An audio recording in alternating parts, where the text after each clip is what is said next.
यीशु ख्रीस्त में मेरे प्यारे भाइयों और बहनों, क्या हमने कभी सोचा है कि जीवन की भागदौड़, परेशानियों और संघर्षों के बीच हमें असली ताकत, सच्ची शांति और गहरा सुकून कहाँ से मिलता है?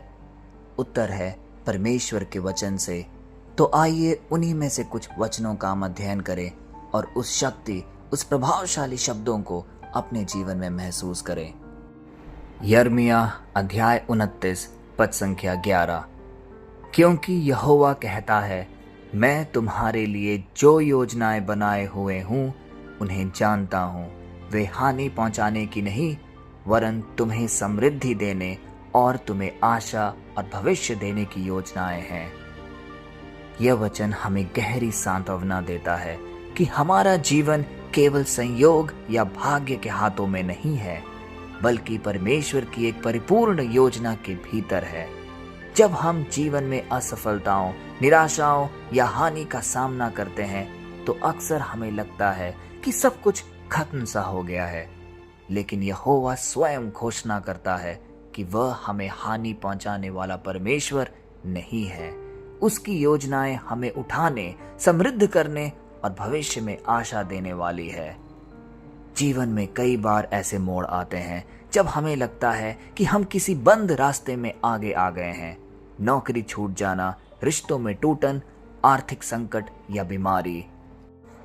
ऐसे समय में यह वचन हमें संभालता है कि यह अंत नहीं है।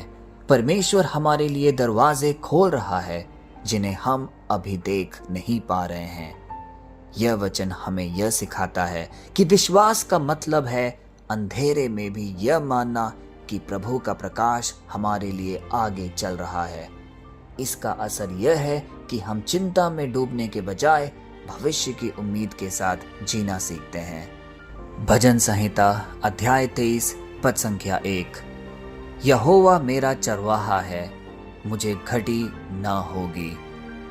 यह छोटा लेकिन शक्तिशाली वचन हमें परमेश्वर और हमारे संबंध को एक सुंदर चित्र में दिखाता है। जैसे एक चरवाहा अपनी भेड़ों का ध्यान रखता है, वैसे ही यहोवा हमारे हर कदम का ध्यान रखता है। भेड़ें स्वयं का मार्गदर्शन नहीं कर सकती, वे आसानी से खो जाती हैं। चरवाहे की छड़ी और लाठी उन्हें सुरक्षित मार्ग पर ले जाती है। इसी तरह हम भी जीवन में अक्सर भटक जाते हैं, गलत फैसले लेते हैं या ऐसे हालात में पहुंच जाते हैं जहां डर और खतरा होता है। तब यहोवा हमारा चरवाहा बनकर हमें सुरक्षित स्थान पर ले जाता है। यह वचन हमें आश्वस्त करता है कि चाहे कैसी भी आर्थिक, शारीरिक या भावनात्मक आवश्यकता हो, परमेश्वर हमारी देखरेख में हमें कभी कमी नहीं होने देगा। यह हमें डर के स्थान पर विश्वास और चिंता के स्थान पर शांति देता है। रोमियो अध्याय 8 पद संख्या 28। और हम जानते हैं कि जो लोग परमेश्वर से प्रेम रखते हैं उनके लिए सब बातें मिलकर भलाई ही को उत्पन्न करती है। यह वचन जीवन का एक महान रहस्य खोलता है। कभी कभी हम ऐसी परिस्थितियों में गुजरते हैं जो बिल्कुल नकारात्मक लगती है, लेकिन पौलुस कहता है कि जो लोग परमेश्वर से प्रेम रखते हैं उनके लिए हर परिस्थिति, यहाँ तक कि बुरी भी, मिलकर भलाई का परिणाम लाती है।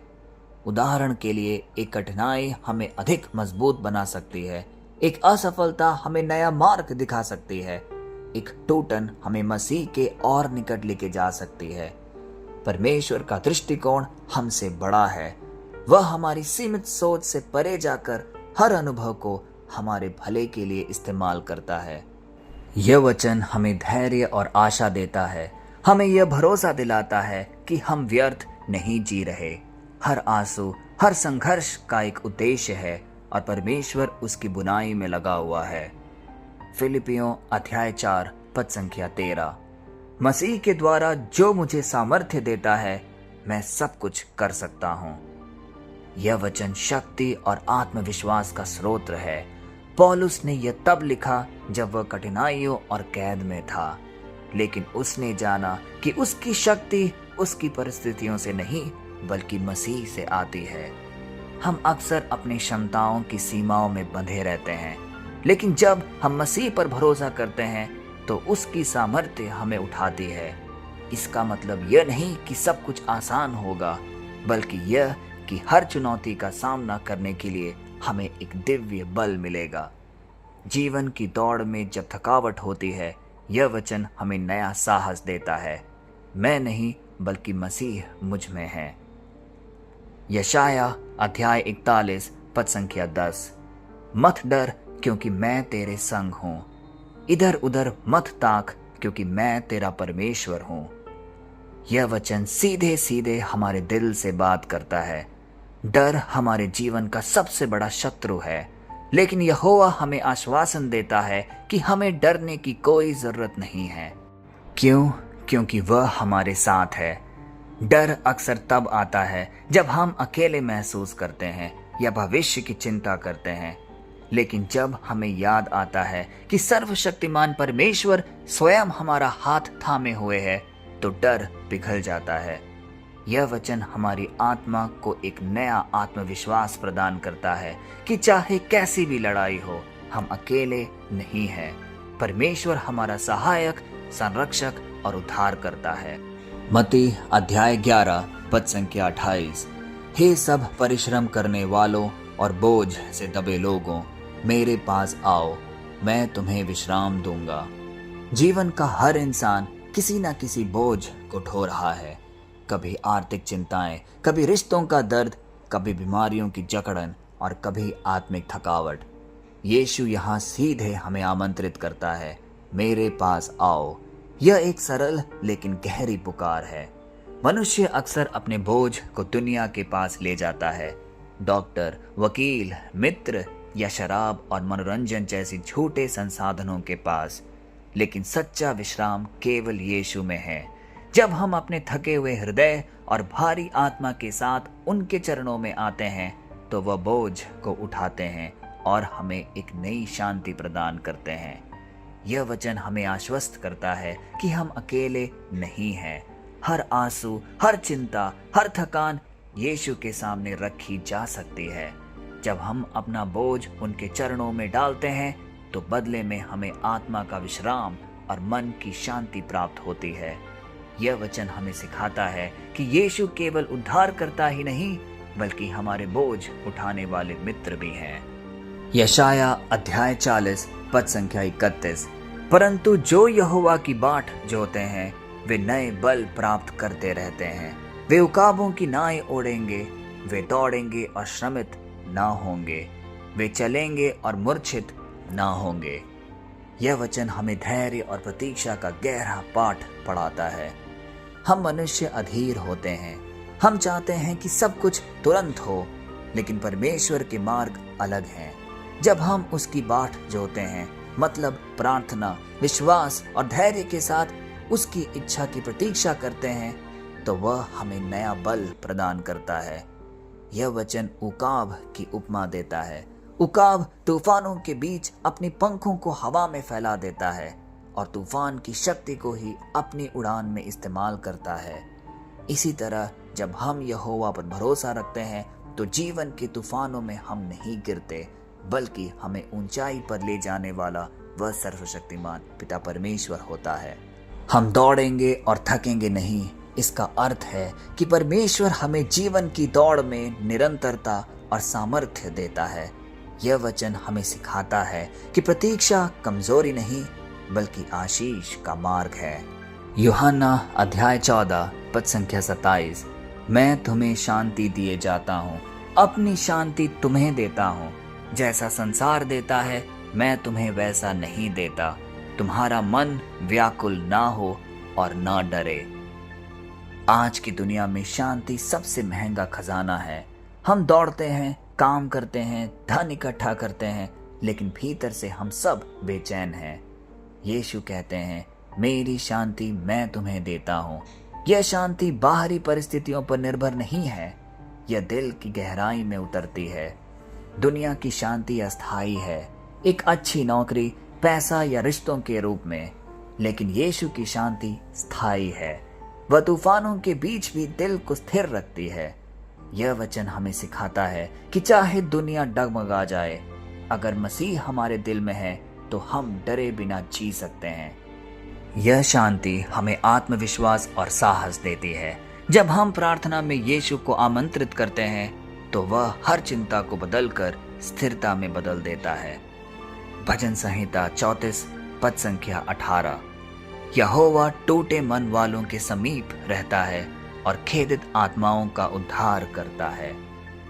यह वचन हमारे लिए उस समय का संबल है जब दिल टूट जाता है, जब कोई हमें धोखा देता है, जब किसी प्रिय को हम खो देते हैं या जब हमारी उम्मीदें बिखर सी जाती है। तब यहोवा का वचन हमें बताता है कि वह हमारे सबसे करीब होता है। दुनिया टूटे दिल वालों से दूरी बना लेती है।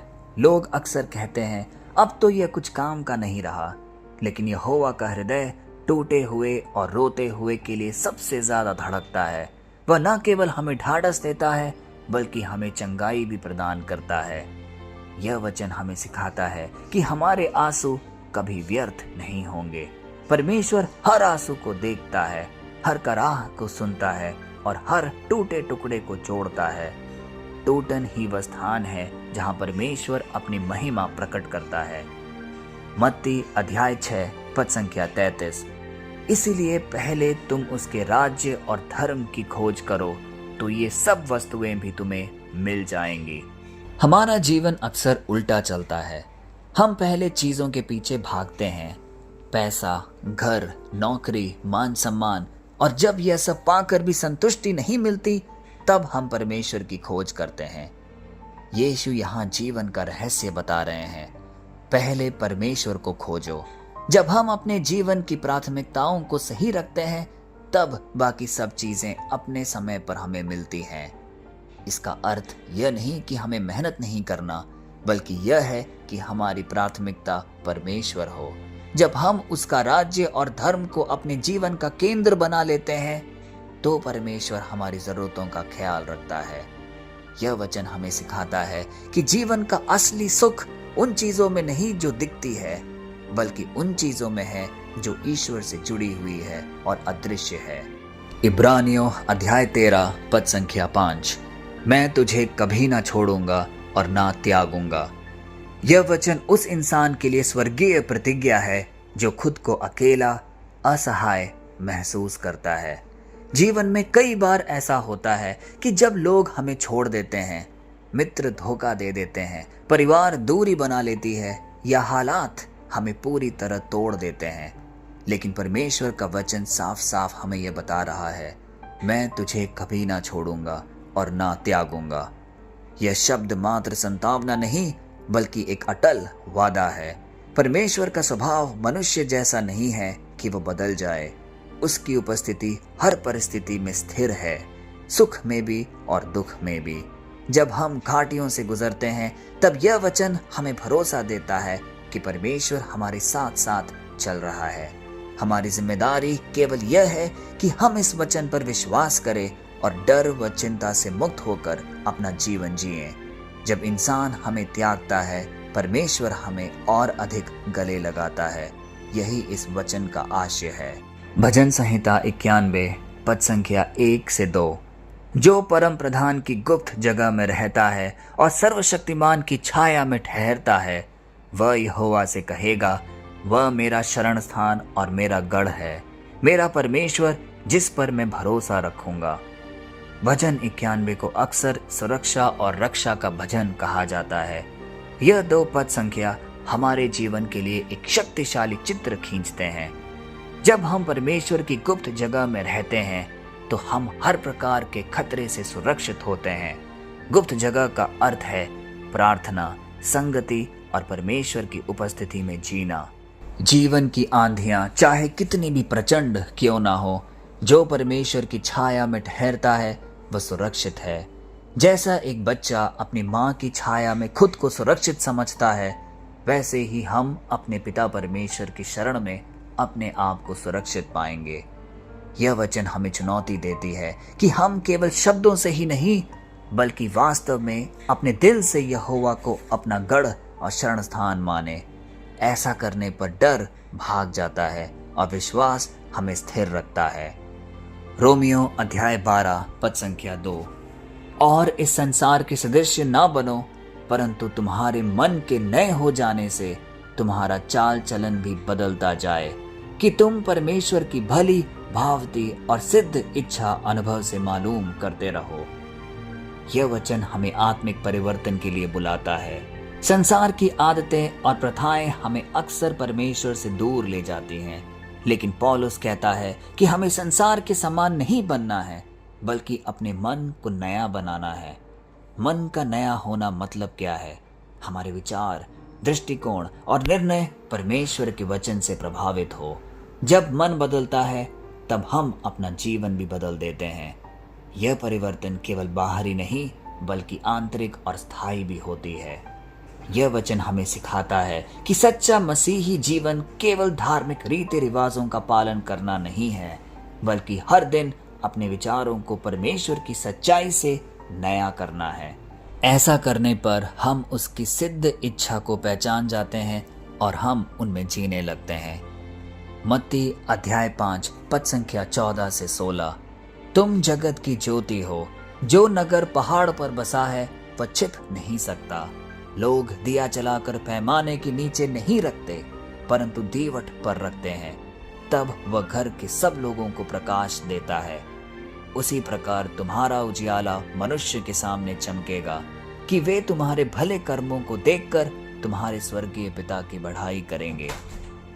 यीशु हमें केवल शिष्य नहीं बल्कि जगत की ज्योति कहते हैं। यह बहुत बड़ी पहचान है।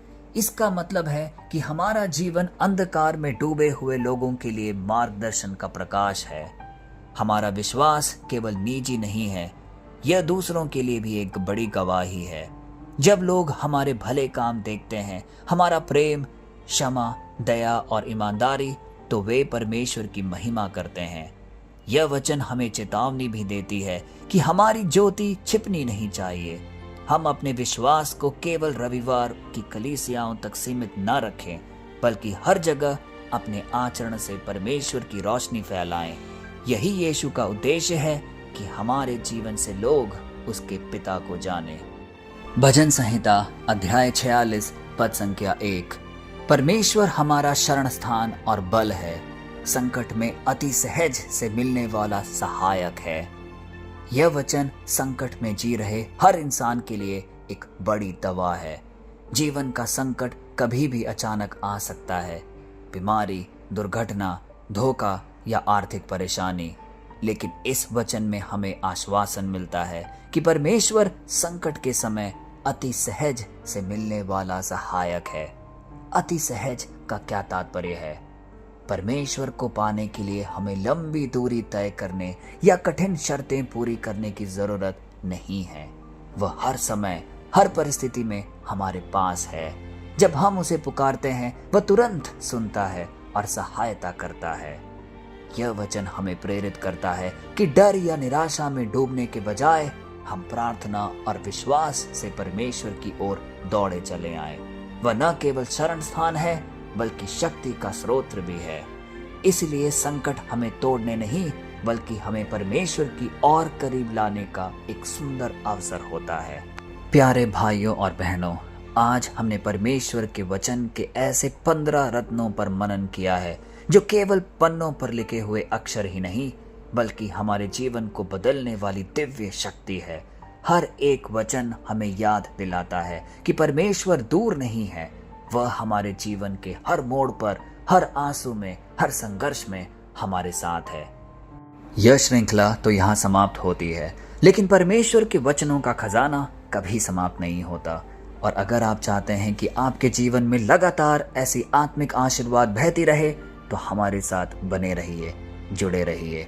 इस चैनल को लाइक, शेयर और सब्सक्राइब जरूर करिए, क्योंकि हम यहाँ पर निरंतर प्रार्थनाएं और निवेदन पिता परमेश्वर के सम्मुख रखते रहेंगे। हम सब एक परिवारजन के रूप में पिता परमेश्वर के सम्मुख उपस्थित हों। पिता परमेश्वर के सामर्थी नाम पे हम आप सबको समर्पित करते हैं, पिता, पुत्र, पवित्र आत्मा के नाम पर। आमीन।